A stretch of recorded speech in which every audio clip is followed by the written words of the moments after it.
everyone, Kelly here, and today I want to talk about what books I am hoping to read in the month of June. I'm going to show kind of everything that'll be kind of on my possibilities list, so I won't be finishing all of these, but I like to give myself space to mood read. And I've got a few different categories. So first is that June is Pride Month, and I have a group that I buddy read with every month, and they set different challenges, and this month the challenge is to read LGBTQ plus books. And so I have a few to fulfill. I'm supposed to read 3 of them. So I've got 5 to choose from. And so kind of the top 3 that I really think I want to read are The Song of Achilles by Madeline Miller. And this is, the Trojan War. I'm sure you've heard this. Everybody seems to be reading it, except for me. And I had wanted to read it earlier when I was learning about ancient Greece. So definitely want to get to this one. And this is a male-male romance. And then I also have The House in the Cerulean Sea by T.J. Klune. This is another one that seems like everybody's read but me. And this is another male-male romance. And this is a fantasy. And then I have a brand new book that just came out like last month or 2 months ago. Spear by Nicola Griffith, and this is an Arthur retelling some sort. Like I said, I don't know much of all about it. I just heard that it was related to Camelot and the Arthur story, and it's a short novella. So those are the 3 that are like priorities. But a couple other options that I own that I thought I might pick up. One is Gross Indecency by Moises Kaufman, and this is a play that's about Oscar Wilde and the trials of Oscar Wilde. And so I've been trying to read more plays this year, so this is the one that I thought I might read in June. And I also have Pet by Akwaeke Emezi, and so this one is short, so maybe I can squeeze that one in as well. Also, during the month of June, Bethany from Beautifully Bookish Bethany is hosting a readathon with a bunch of other people that's a queer romance readathon. And some of those that I just showed you were romances, but they're also like fantasy and other types of genres, so I could use some of those. But then I also had just some straight up romance novels that I don't own any of them, but I was thinking I might get some of these on Kindle and then be able to pick them up. So I have Boyfriend Material by Alexis Hall, which is a contemporary male-male romance, and I've heard just really good things about this one. That's kind of like a Grumpy Sunshine romance, and it also has a sequel out this year, so this one's top on my list of one of the romances that I might read for that readathon. And then I also have A Little Light Mischief by Cat Sebastian, and this is a novella, and it's a historical sapphic romance. And then I also have, that's all I know about it, but I've heard good things. And then I also have The Lady's Guide to Celestial Mechanics by Olivia Waite. This is also another historical sapphic romance, but it's a full-length novel. And I've just heard really great things about Olivia Waite and her historical romances, so I wanted to give this one a try. I've heard great things about it. And then I have The Perks of Loving a Wallflower by Erica Ridley. This is another historical sapphic romance, but a newer 2022 release. And then another newer release is A Lady for a Duke by Alexis Hall. And this is a historical, but this one has a trans main character.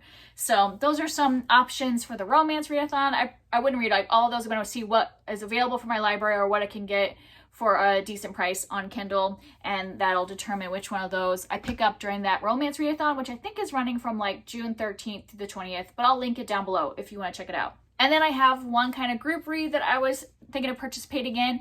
Krista from Books and Jams has her Patreon, and I just joined it this month because I saw that they were reading Midnight at the Blackbird Cafe by Heather Weber, and I own this book, so I thought this is a good time. I've been kind of thinking about joining her Patreon for a while, and it's cheap. I think it's only like $2 to join into the buddy reads. So I'm going to join her Patreon and read this one this month. And this is kind of like a little light fantasy, so it's a contemporary book, which I'm thinking might have a little romance in it.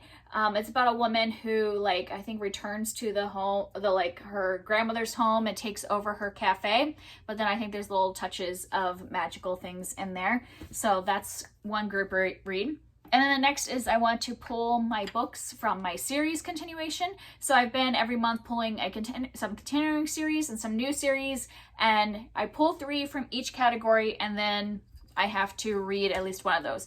And I have not been doing great. I've been starting them, as you will see coming up. I have some ones that I have started and haven't finished. I've been starting them, but I haven't always been finishing them. So hopefully this month I actually start and finish the books that I pull from here, or at least one of the 3. So let's see. I'm starting with continuing series. So I'm just gonna put the pictures up since I don't wanna like dig around on my shelves right at the moment. The first one that I will be continuing is one I had pulled last month. I seem to pull the same ones over and over again. This is The Immortals. So that's The Immortals Quartet by Tamara Pierce. I just read the second book that I had pulled from this back in March. So that's one that I can continue. And I think the third book is Emperor Mage. I'll put it up there so you'll see it.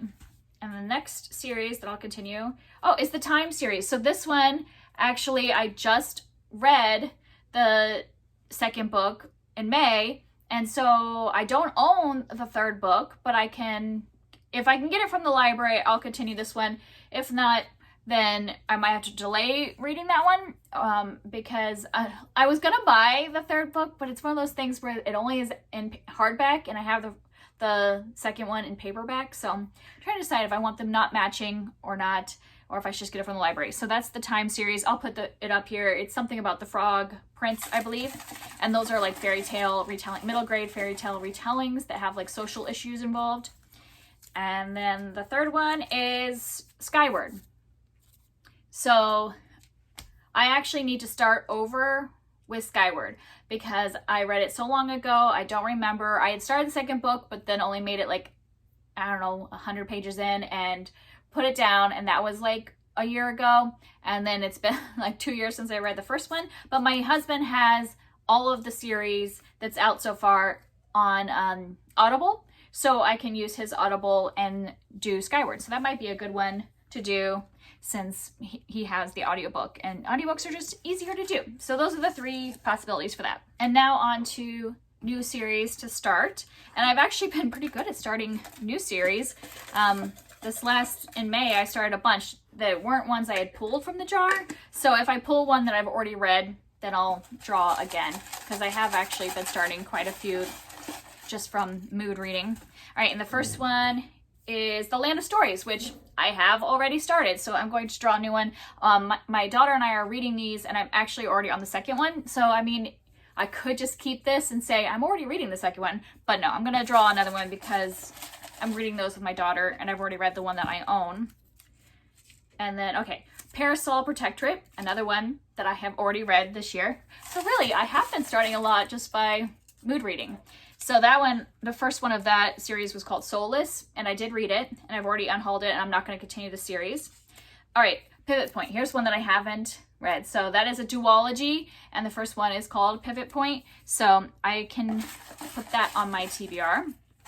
And then, let's see, what's the second one? I can't open it.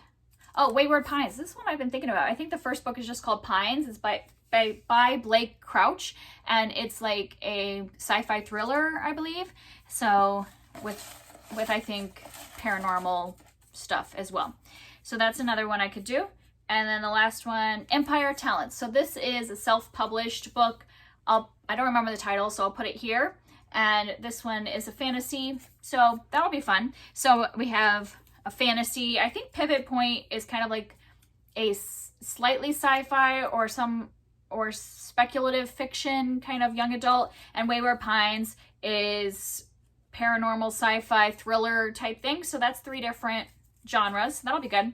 So yeah, those are the possibilities for series that I will continue or start. All right, and then the next category of books that I want to read in June, this is the one where I'm not going to finish all these because they're a lot, but it's books that I have started and not finished. So some of these, I think all of these I started this year, so I'm not like dragging ones from last year, but some of them have been like several months that I have had them sitting there, like maybe even since like February or March. So I would like to continue some of these. Some it's because I was just reading them at the end of May and just didn't get them finished, so I'll start with those. And then there's some that I didn't finish because I was listening to them on an audiobook, and then the audiobook returned. And then I have some that I just got distracted from, and that's the biggest pile, and those are the ones that I have to decide, am I going to continue them or am I just going to set them aside? None of them are ones I want to like quit altogether, like DNF, but some might be, well, I'll start this at another time because it's not the right time. So starting with the ones that I just didn't get finished in time, I have The Seventh Bride by T. Kingfisher. This is a fantasy retelling of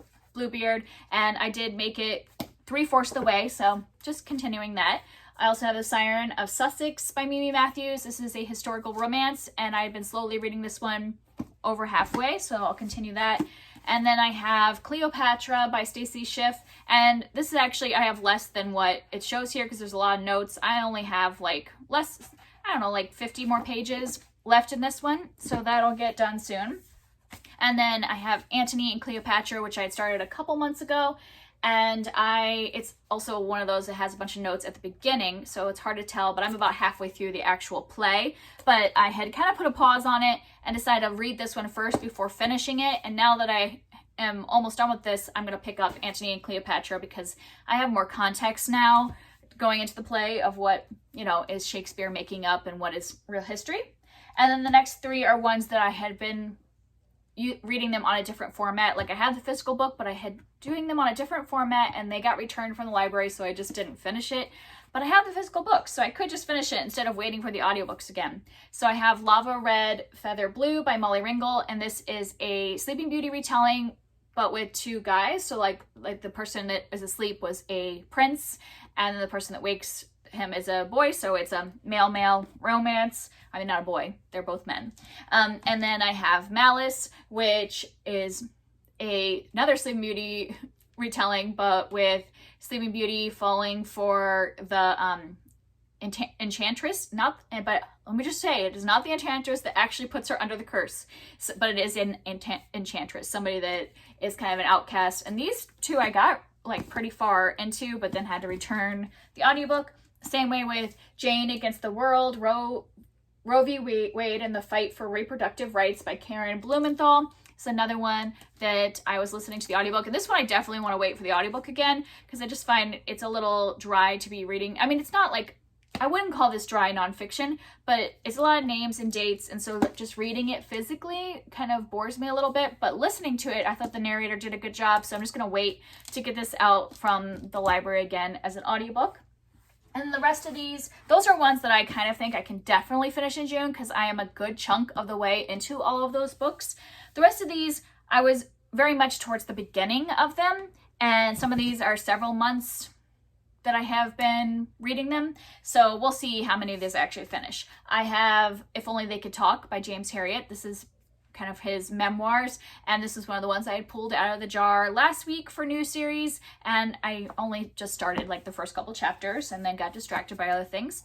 Same way with Book Lovers by Emily Henry. I had pre-ordered this, so I got it in May when it came out, read the prologue, and then just put it down because I was reading other things. Definitely want to read that since it's like a summer kind of book. And then I have, both of these were ones that I had pulled out of the jar as continuing series, started them, Sea Swept by Jordan Rivet and Thunderhead by Neil Shusterman. They're both seconds in a series, and I've pulled them both out of the jar more than once, so I didn't put them back in the jar. I'm just going to read them, so I'm putting them on my TBR. I've gotten several chapters into both of those. I have The Appeal by Janice Hallett, which I started a couple months ago and made it, I made it into it like 80 pages and then just put it down. So I don't know if I should restart this because it's got a lot of characters in it, or just kind of skim through and keep going on that one. The Ogress and the Orphans by Kelly Barnhill is another one I started like a month ago and made it kind of a good chunk into, but just put it down because I was kind of bored a little bit with it. I have Son of the Deep by K.B. Hoyle, and I had gotten this as an arc, and I made it halfway through the arc, but then the book came out, and then I was like, well, I'm just going to go ahead and buy myself a copy. So I bought a copy, but just haven't continued. So I was enjoying it. This is a indie press book, so I do want to finish it, but I made it halfway through. I should be able to finish that. I have Mrs. Frisbee and the Rats and Nim by Robin O'Brien, which I had started during Middle Grade March and made it, a little ways into, and then put down at the end of March because I was kind of burnt out on middle grade. And then I also picked up Juniper Berry by M.P. Kalowski, which was another middle grade. This is a middle grade horror book, and I had read this for a readathon at the beginning of May, but I just couldn't get it finished during the time of the readathon, so I picked up other things. But I do want to finish this because I was liking it.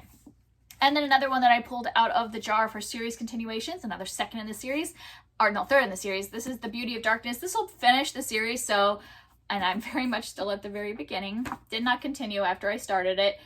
Need to finish that. So those are ones that I have started and need to finish.